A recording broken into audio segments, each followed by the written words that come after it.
So as I was saying, I had to switch phones because I ran out of space and this needs to get out. The music was helpful, it was therapeutic, but we're going to get through it without the rest of the music. But as the ancestor is singing his song, the ancestor sitting next to me says, "Pick up your glasses." And mind you, I'm still sobbing. I'm still weeping because as I look down at my glasses, I am so petrified because I know once I put them back on, my vision will no longer be obscured. I'm going to see what it is that I haven't been seeing. He says, "Pick up your glasses." And I say, I don't want to. And as he's saying to pick up my glasses and I'm saying I don't want to, I'm reaching for them and I'm snatching back. I'm reaching for them and I'm snatching back until I finally grab them. And I put them on. And the ancestor,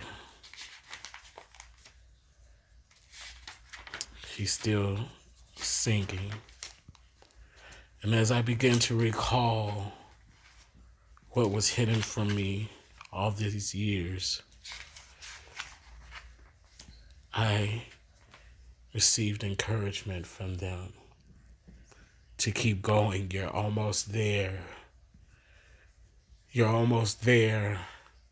I used to think I was damaged goods, and the ancestor to my right said, "You're not," as I was telling my truth out loud, speaking my truth out loud as it was being revealed to me from my mind. The barriers were being knocked down from the truth of what happened to me, what was done to me. And as I was speaking that truth and saying, I cannot do this, I cannot do this, the ancestor that was singing all this time said, "Yes, you can. Yes, you can." He used to touch me. I was a child, eager and willing to please, not knowing what's too pleasing. "Please, please don't." He touched me. He tied me up and took pictures. He touched me. Striving to perfection when things were never perfect, he touched me. I had dreams about him. He touched me. Had questions asked about him. He touched me. On his deathbed, he reached for me, wanting my hands on him. He touched me. It wasn't just him. He had friends. He touched me. That was my truth that my mind kept from me all these years. I could have never fathomed that this could have been my reality, my truth.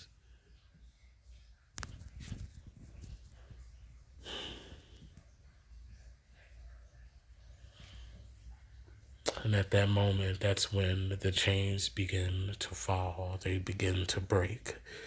The shackles no longer held me because I was beholden into my truth.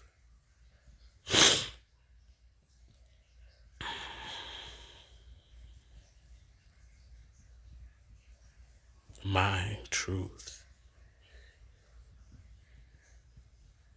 My truth. How could this be? I kept asking myself, how could this be? How could this be? And it had been hidden from me all these years in my own mind. My own mind kept this from me. I had posted on Facebook that if it had happened before that night, this truth would have obliterated me. It would have destroyed me. But it didn't. I'm still here, standing. I was able to forgive him for doing those things to me, for touching me, for letting his friends touch me, for recording me, for taking pictures of me. Oh.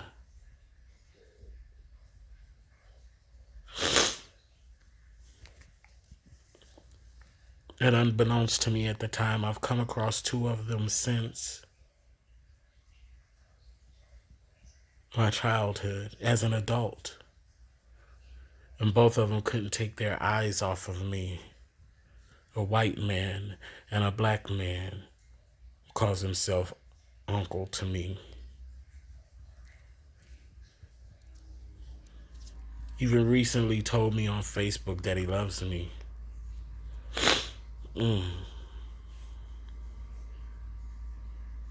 Because he felt so comfortable and so sure that I didn't remember him and what they did to me. But the truth is out. And this video is not in persecution, because no doubt they were dead wrong. All of them dead wrong. But this is not a story to persecute them. It's to uplift one myself. And knowing that I'm not that. I'm not what they did to me. I'm not what they led me to believe that I am. I'm no longer that. I never was. But also to reach out to people who are going through the exact same thing that I went through. And for those who don't even know that they've gone through it, they're going to have a day of reckoning to where their mind is going to recall unto them the horrendous things that was done. This video is for them to let them know, to let you know that you can make it through it. The truth does not have to destroy you. It will not destroy you. You are stronger than that. You are better than that.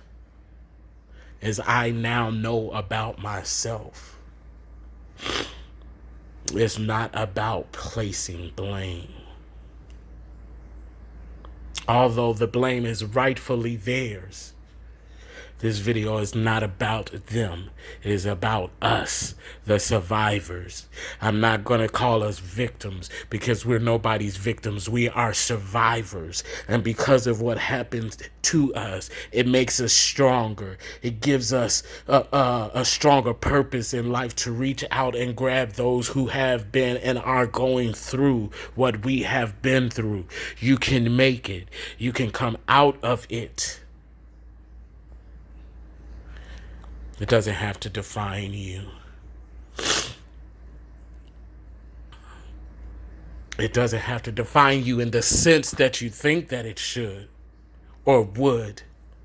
It doesn't define you in the sense that you are damaged goods. You are worthless. You are a slut, a whore. You're only good to be laid down with and to service in the bed. Those aspects of what happened to you does not define you. But what defines you from those moments, from those instances, is that you survived. You made it out. You came through it. And even though you were living in bondage, your mind had you in a prison, you are now free. Free of judgment. Free of persecution, self-persecution. You are worthy of love. You are loved. You are love. Love, come on.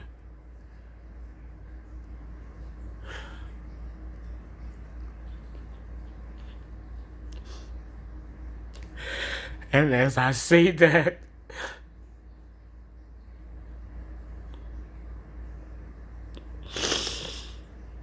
allowing myself to be vulnerable, this vulnerable, because this will be posted.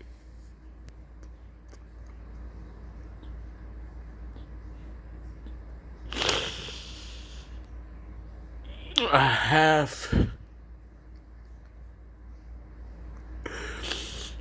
have to share this, as this is my purpose.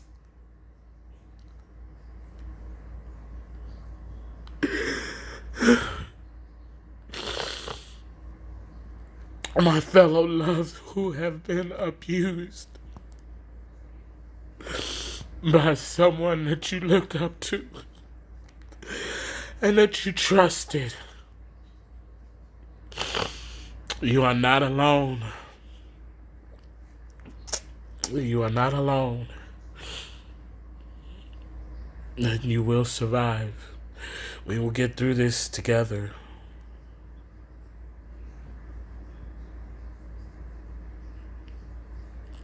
Wow.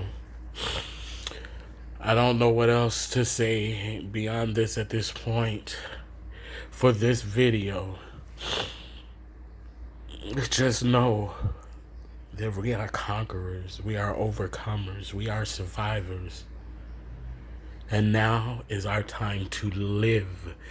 We were existing these previous years, but now it's time to live in abundance, in prosperity, in light, and love, and happiness. That's my message for the masses right now in this video. My story is for me to tell, not for you to pick apart. And I'm talking to the naysayers when I say that. My story is for me to tell, not for you to pick apart.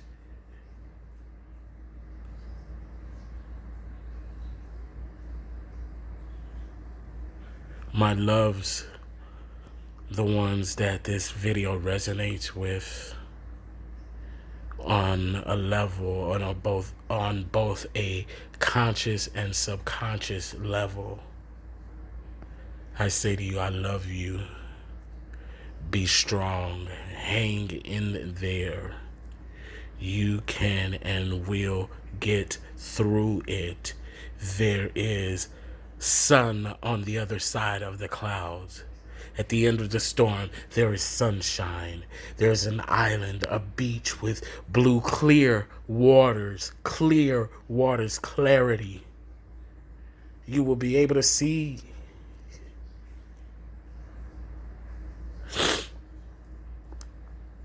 I thank my ancestors for getting me through that moment. Again, it may sound silly to you, but I don't care, because it's not. I know the people in the hospital, they bore witness to that moment. They didn't put me on any drugs. They gave me something to calm me down a little bit, because my heart was racing. They didn't put me in no straps. They didn't admit me. I fell out into song, and I heard them resonate. I'm not crazy. I got the documents. This is real life. It was real. Don't you ever let anybody tell you what you know to be real is not. Never let anybody tell you what you know to be real, that is not. Don't ever let them tell you it's not real, because it is, and you know it. We know that it's real. Quit apologizing for the things that aren't your fault. Only apologize for those things that you are sorry for, that you have done. Stop apologizing for other people or to make people feel better when you have nothing to apologize for.